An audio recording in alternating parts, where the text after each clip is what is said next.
Since independence, Pakistan has seen direct army rule for a cumulative period of over 3 decades.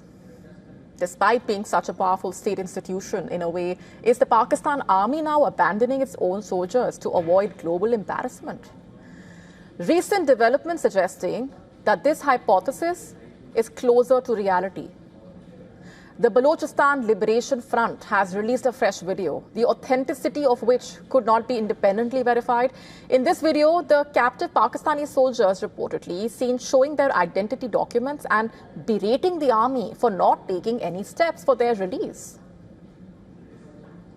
बोल सकती है कि ये हमारे बंदे नहीं है ये कार्ड आर्मी का ये ना इन्होंने हमें बना के दिया ना हमने खुद तो थोड़ा बना लिया ये चनाजी कार्ड मेरा देख ले ये भी पाकिस्तान ने मुझे बना के दिया. Last week, the BLA claimed to hold 7 soldiers in its custody. It threatened to execute the soldiers within 7 days unless Islamabad releases Baloch prisoners of war. However, the Pakistan government has not officially reacted to this. And this is not even the first time when Pakistan has maintained a conspicuous silence over the fate of its soldiers. Earlier this week itself, the Taliban handed over 3 Pakistani soldiers to Saudi Arabia. It claimed to have captured them during the border clashes with Pakistan in October last year. However, the Shehbaz Sharif-led government reportedly has not issued any statement on this matter. Now, even as the Balochistan crisis is seen as a byproduct of Pakistan's repressive measures like indiscriminate arrests, enforced disappearances, extrajudicial killings of locals, it seems that the government is not learning from these mistakes. As per the latest report by the Human Rights Commission of Pakistan, Punjab Police's newly constituted Crime Control Department has killed 924 suspects in 670 encounters from April to December last year. And this is more than double the toll as compared to 2024, when 341 suspects were killed in encounters across 2 provinces, Punjab and Sindh. Shockingly enough, 139 of these encounters were reported in Lahore, which is the stronghold of Shehbaz Sharif and his niece and Punjab CM Maryam Nawaz Sharif. The human rights body, in fact, raised doubts about these encounters, citing numerous FIRs which have a strikingly similar version. The sequence of events typically featuring the police intercepting suspects at night or a roadblock. Subsequently, the suspects opened fire first, compelling the police to respond in self-defense. It also claimed that families of the deceased persons were told to bury them immediately before a post-mortem could be conducted. Before a post-mortem could be conducted. Now, it has also demanded a high-level judicial inquiry into these deaths. As Pakistan continues to face scrutiny over its human rights record, the violence in Balochistan is a clear reminder that the internal security situation in the country remains far from satisfactory, to say the least.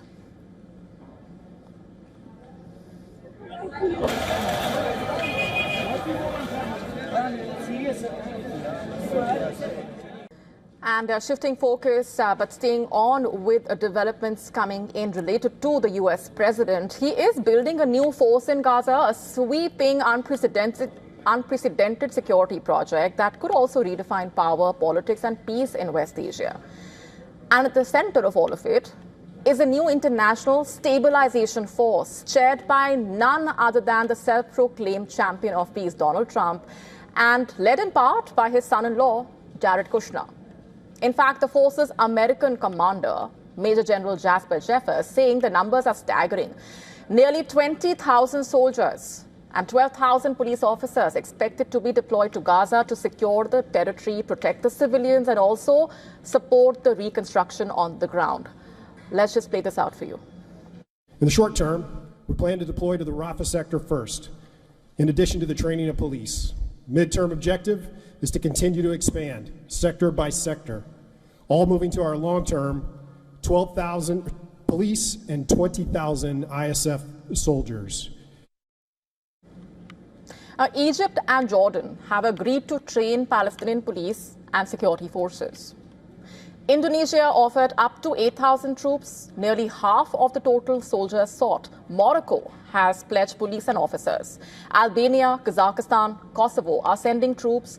And in a move that is already stirring controversy, Turkey is now set to contribute forces as well. Now, the inclusion of Turkey is irking Israel. Israel's foreign minister had earlier asserted that Turkish troops would have no role in any Gaza force. He cited the president's long-standing hostility towards Israel, but Turkey's participation appearing to be moving forward, adding a whole new layer to the tensions in the already fragile region. Meanwhile, Netanyahu has been unequivocal. He says Hamas will be disarmed one way or the other before any reconstruction of Gaza moves ahead. If the Ayatollahs make a mistake and attack us, they will receive a response they cannot even imagine.